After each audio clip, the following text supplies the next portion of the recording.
Assalamualaikum warahmatullahi wabarakatuh. Kami di sini ingin mempresentasikan tugas sejarah peradaban Islam yang bertemakan era gemilang sains dan teknologi dalam Islam. Next, kami di sini beranggotakan 4 orang. Yang pertama ada Siti Nur Hasanah Aulia. Yang kedua ada Zahrah Majidatul Ulia. Yang ketiga ada Khairan Asafa Fairuz. Dan yang terakhir saya sendiri Muhammad Zaki Huzaifah.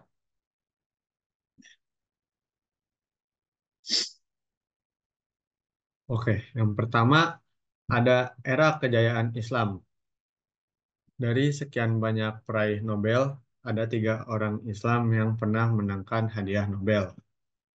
Yang pertama adalah Abdus Salam yang menangkan hadiah Nobel pada tahun 1979. Dia merupakan seorang Muslim keturunan Pakistan.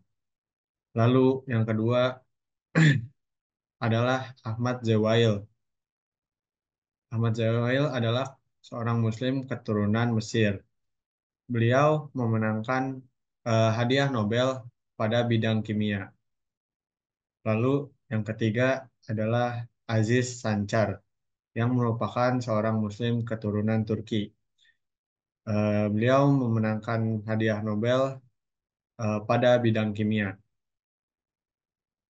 Lalu zaman keemasan Islam dalam sains dan teknologi terpusat pada era Abbasiyah, lebih tepatnya pada tahun 750 hingga 1258 Masehi.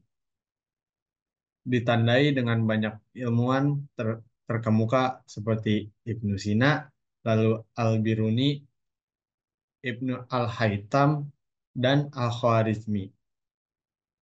Dan adanya House of Wisdom atau Bait Al-Hikmah menjadi salah satu pusat penerjemah dan pengembangan ilmu pengetahuan terbesar di dunia.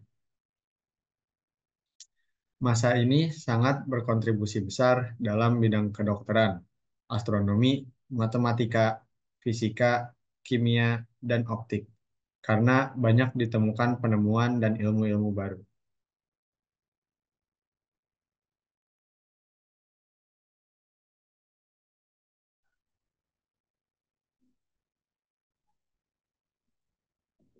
Kemudian ada faktor pendukung kemajuan sains dan teknologi Islam. Yang pertama yaitu ada keterbukaan dan toleransi terhadap berbagai budaya dan ilmu pengetahuan.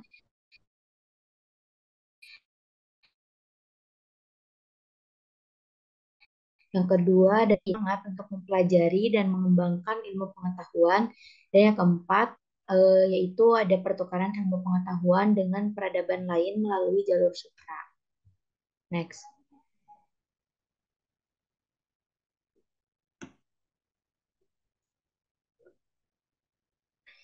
Kemudian ada kemunduran era sains dan teknologi Islam. Yang pertama di sini ada penyerangan Baghdad oleh Hulagu Khan terhadap Baghdad di tahun 1258 Masehi yang menghancurkan banyak dokumentasi ilmu pengetahuan.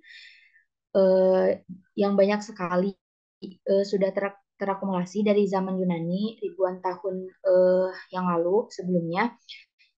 Kemudian pada zaman Romawi ratusan tahun sebelumnya. Kemudian yang kedua itu kritik terhadap ilmu pengetahuan Aristotelian yang menyebabkan berkurangnya minat terhadap sains. Kritik terhadap ilmu pengetahuan ini menyebabkan berkurangnya intellectual curiosity. Kemudian ada yang ketiga yaitu berkurangnya peran Timur Tengah sebagai jalur perdagangan internasional. Mungkin saja berkurangnya peran Timur Tengah ini sebagai bagian penting dari rute sutra atau rute semenjak pihak-pihak Eropa menemukan jalur maritim yang baru menuju Asia semenjak abad ke-15. Kemudian yang keempat, ada yang keterlambatan dalam mengadopsi teknologi percetakan. Di sini mungkin saja semenjak ditemukannya printing press atau mesin cetak di Eropa di abad ke-15, Ini yang membuahkan episode di mana Eropa itu lebih cepat melakukan pencatatan dan produksi massal untuk karya-karya tulisan mereka yang bisa diberdayakan untuk kepentingan menyebarkan ilmu pengetahuan untuk komunitas mereka. Tapi mungkin yang penting untuk diketahui oleh kita semua yaitu keterbukaan manusia terhadap ilmu dari manapun merupakan atribut yang paling penting untuk suatu bangsa itu bisa menjadi bangsa yang maju. Oke, next.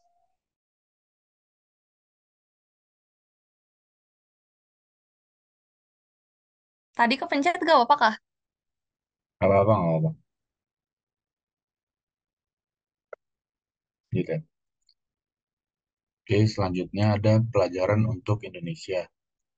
Keterbukaan terhadap ilmu pengetahuan dari manapun sangat penting untuk kemajuan bangsa. Indonesia harus terus berusaha untuk meningkatkan kualitas pendidikan dan penelitian di bidang sains dan teknologi.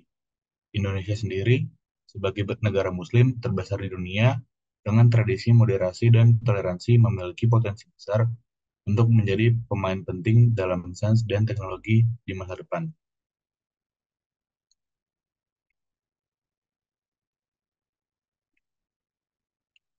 Berikut beberapa contoh kontribusi sains dan teknologi Islam.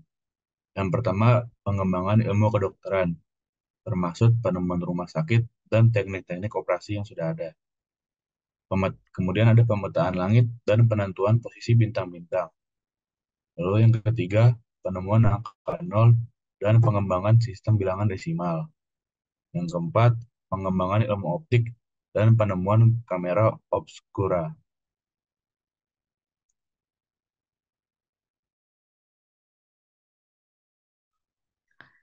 Selanjutnya ada kesimpulan. Berdasarkan materi yang sudah dijelaskan tadi, kita mengetahui bahwa eh, masa kejayaan Islam atau gemerlap sains ini bisa dianggap juga masa Dark Age bagi kaum Eropa atau yang non-Islam. Nah, masa ini tuh sangat berdampak besar bagi peradaban manusia saat ini. Dengan mempelajari dan memahami sejarah ini, kita juga dapat mengambil pelajaran berharga untuk membangun masa depan yang lebih baik.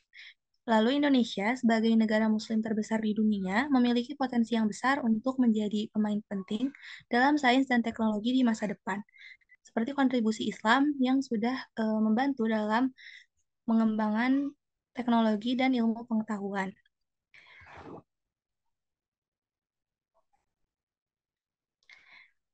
Nah, itu tadi presentasi dari kelompok kita.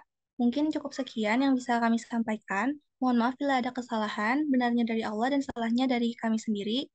Cukup sekian dari kami. Wassalamualaikum warahmatullahi wabarakatuh.